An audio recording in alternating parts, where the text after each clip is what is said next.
ایک لحظہ اور لمحے کے اندر ہوئی کب؟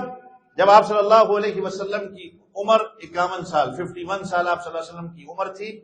ہجرت سے 2 سال پہلے نبوت کے سن 11ویں نبوت میں آپ صلی اللہ علیہ وسلم کا یہ سفر ہوتا ہے. تو حضرت موسیٰ علیہ السلام کے جانشین حضرت یوشع بن نون، ان کے ہاتھوں پھر اللہ نے جو ہے شام کو فتح دی. تو گویا کہ آپ صلی اللہ علیہ وسلم جب تبوک کے لیے گئے، تبوک کے لیے بھی جو جانا تھا یہ جنگ نہیں ہوئی، یہ بھی شام ہی فتح کرنا تھا، جس کی وجہ سے حضرت حامی رحمۃ اللہ علیہ لکھتے ہیں کہ یہ حضرت عمر رضی اللہ عنہ کے زمانے میں شام فتح ہوتا ہے، وہ بھی جانشین رسول تھے. اور حضرت موسیٰ علیہ السلام جب 40 لیلہ 40 دن کے لیے اعتکاف کے لیے جاتے ہیں، حضرت ہارون علیہ السلام کو وہ جانشین بنا کے جاتے ہیں، تو قوم پیچھے جو ہے وہ بچڑے کی عبادت پہ چلی گئی. سامری جو ان کا بڑا تھا، قوم نے شرک دوبارہ جو ہے وہ اختیار کر لیا. جب حضرت موسیٰ علیہ السلام واپس آئے، اب ان کی توبہ کیا تھی کہ جنہوں نے یہ کیا ہے ان کو قتل کر دیا جائے تو ان کی توبہ قبول ہوتی. تو حضرت حامی رحمۃ اللہ علیہ لکھتے ہیں کہ آپ صلی اللہ علیہ وسلم کو ہی یہ نسبت تھی کہ آپ کی نبوت کے بعد یہ ابو جہل اینڈ کمپنی، یہ جتنے ہیں یہ آپ کے مخالف بن جائیں گے. جس طرح یہ تباہ و برباد ہوئے، ان کو قتل کیا گیا، یہ 70 کے 70 یہ بھی بدر کے اندر مارے جائیں گے. پھر اس کے بعد حضرت ابراہیم علیہ السلام سے ملاقات ہوتی ہے. حضرت ابراہیم تو ابو الانبیاء ہیں، جو کعبے کے متولی ہیں، جو کعبے کے بنانے والے ہیں، ایک کعبے کے محافظ ہیں. اور حضرت حامی رحمۃ اللہ علیہ نے لکھا ہے چونکہ حضرت ابراہیم علیہ السلام نے دعا کی تھی کہ اے اللہ، جو تیرے خزانے کے اندر ایک ہے حضرت محمد رسول اللہ صلی اللہ علیہ وسلم، ان کو میری اولاد میں سے پیدا کر دے.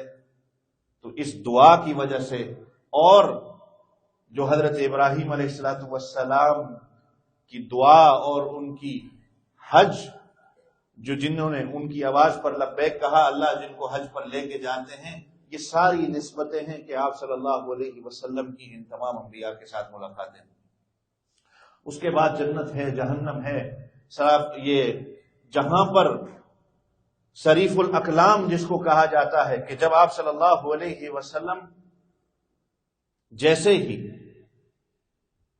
سدرۃ المنتہا کو کراس کرتے ہیں، شریف الاقلام یہ وہ جگہ ہے کہ جہاں پر ہر کسی کے نامہ اعمال کو لکھا جاتا ہے.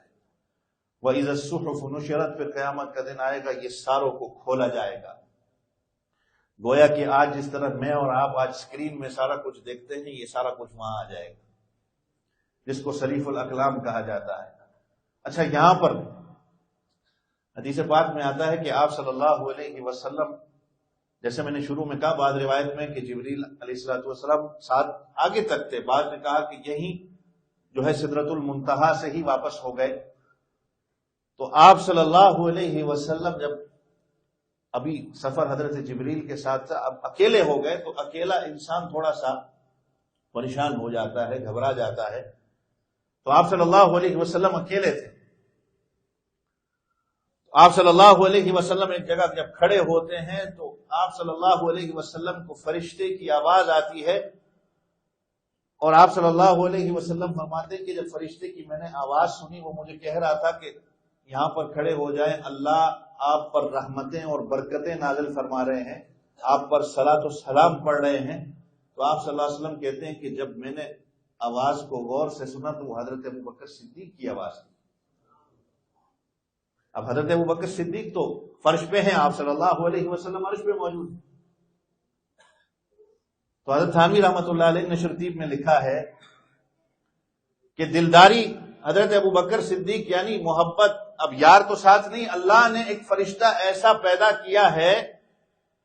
فرشتے تو اللہ نے جو پیدا کیے ہیں وہ تمام کے تمام، کوئی سجدے کی حالت میں ہے، کوئی تمام عمر رکوع کی حالت میں ہے، کوئی کس حالت میں، کوئی اللہ کی تسبیح بیان کر رہا ہے. جیسے میں سدرۃ المنتہا اس بیری کے درخت کے بارے میں کہہ رہا تھا، ایک ایک پتے پہ اللہ نے 60,000 فرشتوں کو مقرر کیا ہے جو اللہ کی تسبیح بیان